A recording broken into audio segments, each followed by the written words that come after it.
ಸಹ ಎಲ್ಲ ಕಡೆ ವೈರಲ್ ಮಾಡಿದ್ದೀನಿ. ಮತ್ತೆ ಇವತ್ತು ನಾನು ಅವರ ಅಧ್ಯಕ್ಷ ಚಲನಚಿತ್ರ ವಾಣಿಜ್ಯ ಮಂಡಳಿ ಅಧ್ಯಕ್ಷನ ಭೇಟಿ ಮಾಡಕ್ಕೆ ಬಂದಿದ್ದೀನಿ.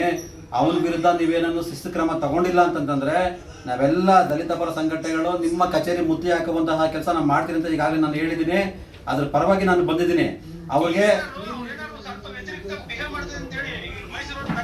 100% ನಾಳೆ ಅವನು ಹೇಳಿದ್ದಾನೆ, ನಾಳೆ ವಾಣಿಜ್ಯ ಮಂಡಳಿಗೆ ಬಂದ್ಬಿಟ್ಟು ಬಹಿರಂಗವಾಗಿ ಕ್ಷಮೆಯಾಚನೆ ಮಾಡ್ತೀನಿ ಹೇಳಿದ್ದಾನೆ. ಅದಕ್ಕೆ ಖಂಡಿತ ಇವಾಗ ನಾಳೆ ನಾನು ಮಾತಾಡ್ತೀನಿ ಚಂದ್ರು, ನಾನು ಮಾತಾಡ್ತೀನಿ. ನಾಳೆ ಪತ್ರಿಕಾಗೋಷ್ಠಿ ಕರೀತಾರೆ ವಾಣಿಜ್ಯ ಮಂಡಳಿಯಲ್ಲಿ, ಅವ್ನು ಬರಬೇಕು, ನಾವೂ ಬರೋಣ. ನಾವು ಬಂದು ನಮ್ಮ ಮುಂದೆಗಡೆ ಅವ್ನು ಕ್ಷಮೆಯಾಚನೆ ಮಾಡಬೇಕು. ಇಲ್ಲ ಅಂತಂದ್ರೆ ಅವನ್ನೆಲ್ಲ ಅದು ಹುಡ್ಕೊಂಡು ಹೋಗ್ಬಿಟ್ಟು ಅವನ ವಿರುದ್ಧ ರಾಜ್ಯ ವ್ಯಾಪ್ತಿ ನಮಗೆ ಅವನ ವಿರುದ್ಧ ಕಾನೂನು ಕ್ರಮ ತಗೊಳ್ಳೋಣ. 100% ಮಸಿ ಬೆಳೆಯುವಂತಹ ಕೆಲಸ ಮಾಡೋಣ, ಮಸಿ ಬೆಳೆದ ಕೆಲಸ ಮಾಡೋಣ. ಮತ್ತೆ ಅಧ್ಯಕ್ಷ ಕ್ರಮ ತಗೊಂಡಿಲ್ಲ ಅಂತಂದ್ರೆ ನಾಳೆ ವಾಣಿಜ್ಯ ಮಂಡಳಿ ಬುತ್ತಿಗೆ ಹಾಕುವಂತ ಕೆಲಸ ನಾವು ಮಾಡೋಣ ಎಲ್ಲ ಸೇರ್ಕೊಂಡು.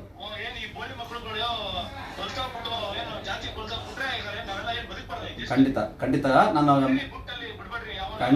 ಖಂಡಿತ ಚಂದ್ರು ನಾನು ಮಾತಾಡ್ತೀನಿ. ನಾನು 100% ಇಲ್ಲಿ ಬಂದಿದ್ದೀನಿ. ನನ್ನ ಸಂಘಟನೆಯಿಂದ ಎಲ್ಲರೂ ಮಾತಾಡ್ತೀನಿ. ಅದೆಷ್ಟು ನರಸಿಂಹಲು ಅಂತ ಬರುತ್ತೆ. ಖಂಡಿತ ಚಂದ್ರ 100% ನಾನು ಬಂದಿದ್ದೀನಿ. ನಾನು ಮಾತಾಡ್ತೀನಿ. ಓಕೆ ಚಂದ್ರ, ಓಕೆ ಚಂದ್ರ. ಕಾಂಪ್ರಮೈಸ್ ಈಗ ನೋಡಿ ಬಂಧುಗಳೇ, ಈಗಾಗಲೇ ಎಲ್ಲೋ ಇನ್ಸಿಡೆಂಟ್ ನಡೆಯುತ್ತೆ, ನಾವು ಇಮಿಡಿಯೇಟ್ ಆಗಿ ಅವ್ರಿಗೆ ತೀಕ್ಷಣ ನಾವು ಲೆಟರ್ ಮಾಡ್ತೀವಿ ಸರ್. ಆಗ್ಲಿ ಸರ್, ಅವರು ಒಬ್ಬ ಸರ್, ಅವರು ಸಹ ಹಿರಿಯ ಈಗ ಆಲ್ರೆಡಿ ಇದೇ ವಿಷಯಕ್ಕೆ ನಮ್ಮ ಉಪೇಂದ್ರ ಕೇಸ್ ಆಗಿ ನಾನು ಬೆಳಗ್ಗೆ ಅದನ್ನೇ ಮಾತಾಡಿದ್ದೀನಿ. ಅಲ್ಲ, ದಲಿತ ಸಮುದಾಯ ಏನು ಇವ್ರಿಗೇನು ಗುಲಾಮ್ಗಿರಿ ಕೆಲಸ ಮಾಡ್ಬೇಕಾ? ಸಾವಿರ ಪತ್ರಿಕಾಗೋಷ್ಠಿ ಮಾಡ್ಲಿ, ಮತ್ತೊಂದು ಮಾಡ್ಲಿ, ಮಗದೊಂದು ಮಾಡ್ಲಿ, ಆದ್ರೆ ಮಾತಾಡ್ಬೇಕಾದ್ರೆ ನಾಲ್ಗಿನ ಶುದ್ಧವಾಗಿ ಇಟ್ಕೊಬೇಕು. ಸೊ ಮಾತಾಡ್ಬೇಕು. ಇವಾಗ ಚಿತ್ರರಂಗದಲ್ಲಿ ಎಲ್ಲಾ ಸಮುದಾಯದ ವ್ಯಕ್ತಿಗಳಿದ್ದಾರೆ ಅಲ್ವಾ, ಪ್ರತಿಯೊಬ್ಬರು ಇದ್ದಾರೆ. ಸೊ ನೀವು ಸಹ ಹಿರಿಯರಾಗಿ ಪ್ರತಿಯೊಬ್ಬರು ಗೌರವ ಕೊಡುವಂತ ಕೆಲಸ ಮಾಡಿದಿರಿ. ಹಿರಿಯ ಕಲಾವಿದರು ಪ್ರತಿಯೊಬ್ಬರು ಇದ್ದೀರಿ. ಆದ್ರೆ ಒಂದು ಸಮುದಾಯಕ್ಕೆ ತೇಜವಾದಿ ಮಾಡೋದು ಇವ್ರು ಯಾರು ಸರ್? ಇವರು ಅದೇ ವಿಚಾರವಾಗಿ ತಮ್ಮ ಗಮನಕ್ಕೆ ನಾವು ತರ್ತಾ ಇದ್ದೀರಿ. ನಿನ್ನೆ ದಿನ ನಾವು ನೋಡಿ ಬಹಳ ಬೇಜಾರಾಯ್ತು ಸರ್. ಬೆಳಗ್ಗೆಯಿಂದ ನಮಗೆ ಬಹಳ ನೋವಾಗಿದೆ ಸರ್.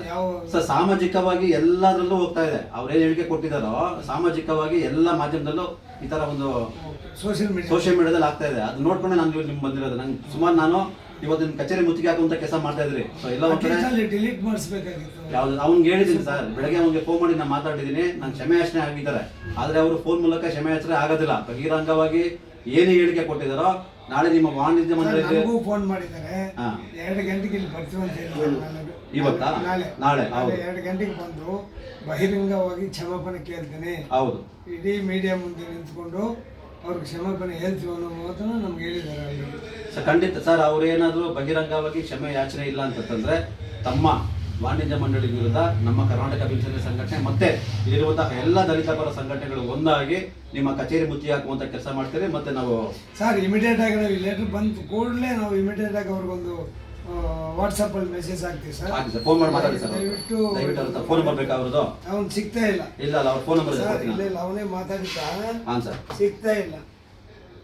ಎದುರಿಗೆ ಹೇಳ್ತೀನಿ, ಗರಿಸುಪ್ಪಕ್ಕೆ ಕನೆಕ್ಟ್ ಮಾಡ್ಕೊಡು. ಈಗ ಮಾಡ್ರಿ ಹೇಳ್ತೇನೆ.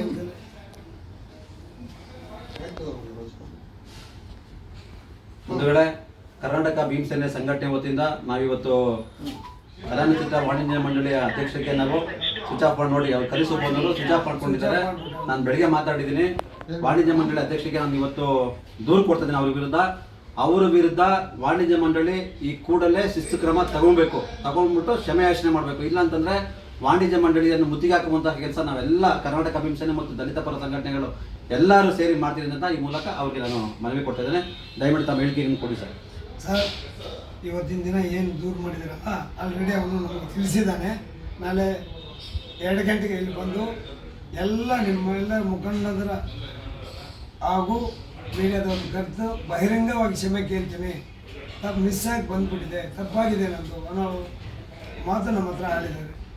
2 ಗಂಟೆಗೆ ಬರ್ತಾ ಇದ್ದಾರೆ ಸರ್.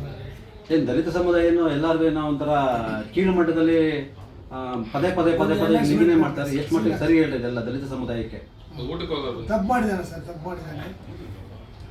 ನಾಳೆ 2 ಗಂಟೆಗೆ ಬರ್ತಾನೆ. 2 ಗಂಟೆಗೆ ನಾವು ಬರ್ತೀರಿ, ಎಲ್ಲ ಸಂಘಟನೆ ನಾವು ಬರ್ತೀರಿ, ಅವನು ಬರಲಿ. ಸೊ ಮೀಡಿಯಾ ಮಾಧ್ಯಮ ಮಿತ್ರರು ನೀವು ಕರೀರಿ, ಎಲ್ಲ ಮುಂದೆ ಕ್ಷಮೆ ಯಾಚನೆ ಮಾಡಬೇಕು. ಖಂಡಿತ ಮಾಡ್ತೀನಿ. Thank you. ಓಕೆ.